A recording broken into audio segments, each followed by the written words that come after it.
Hello বন্ধুরা, কেমন আছেন সবাই? আশা করি সবাই ভালো আছেন। তো নতুন একটি টিউটোরিয়াল নিয়ে আবার আমি আপনাদের মাঝে হাজির হলাম। তো আমাকে অনেকে কমেন্টস করে বলেছেন যে লেখার চারপাশে কিভাবে বর্ডার দিতে হয়, কিভাবে শ্যাডো দিতে হয়, ভিন্ন কালারের শ্যাডো। বর্ডারটা দিলে কি লেখাটা একটু হাইলাইট হয়, দেখতে অনেক সুন্দর লাগে।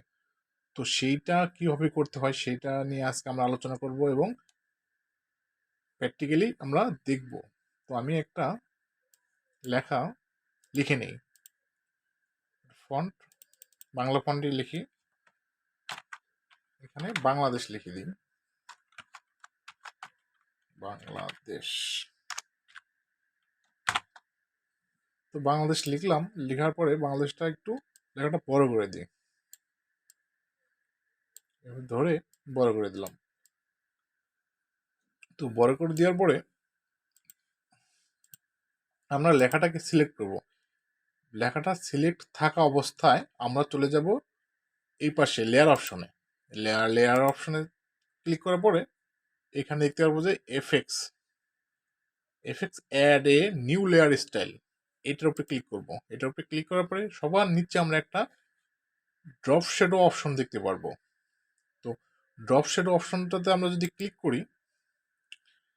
করে ফেললাম, তো এগুলো সব ডিফল্টভাবে থাকতে পারে, আপনি আপনার মতো করে নেবেন। এখানে এখানে কালারটা রেড কালার দিয়ে দিই, রেড কালার দিয়ে দিলাম। এরপরে সাইজটা একটু বাড়িয়ে দিলাম। দেখতে পাচ্ছেন এখানে কিন্তু আমাদের বর্ডার চারপাশে একটা রেড কালার শ্যাডো চলে আসছে। তো আমরা এটাকে আরেকটু বাড়িয়ে দিই, এটাকে আরেকটু বাড়িয়ে দিলাম এবং সাইজটাকে যদি আমি আরেকটু কমিয়ে দিই, তাহলে দেখতে পারবেন খুব সহজেই বাংলাদেশ লেখার চারপাশে কিন্তু একটা রেড কালারের বর্ডার তৈরি হয়েছে। তো এই বর্ডারটা আমরা যদি আরো বাড়িয়ে দিই, তাহলে এখান থেকে যে সাইজটা দেখতে পাচ্ছেন, এই সাইজটাকে এভাবে ধরে আমরা বড় করে দিতে পারি এবং এইটাকে আমরা আমাদের পছন্দ অনুযায়ী যেভাবে আমার লাগবে সেভাবে আমি দিয়ে নিতে পারি। এখানে উপর নিচ করতে পারি, নিচ দিকে যদি শ্যাডো দিতে পারি। আর এটা আছে অপাসিটি। অপাসিটি থেকে আমরা এখানে অপাসিটি বাড়াতে পারি, কমাতে পারি। তো আমি অপাসিটি 100% রেখে দিলাম। এখান থেকে আমি সাইজটা একটু ছোটো করে দিই,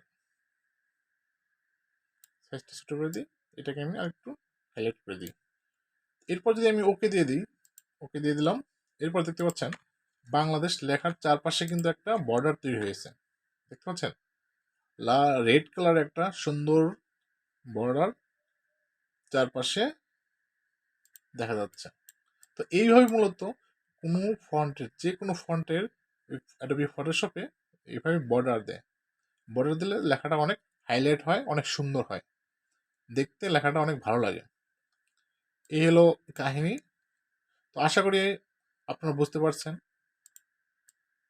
যারা যারা কমেন্টস করেছেন তাদের অনেক উপকারে লাগবে এবং যারা কমেন্টস করেন নাই, তারা এই কাজটা ফলো করে আপনারা আপনাদের প্রয়োজন অনুযায়ী ফন্টের চারপাশে বর্ডার দিয়ে নিতে পারেন। তো আজকের মতো এই পর্যন্তই। সবাই ভালো থাকবেন, সুস্থ থাকবেন।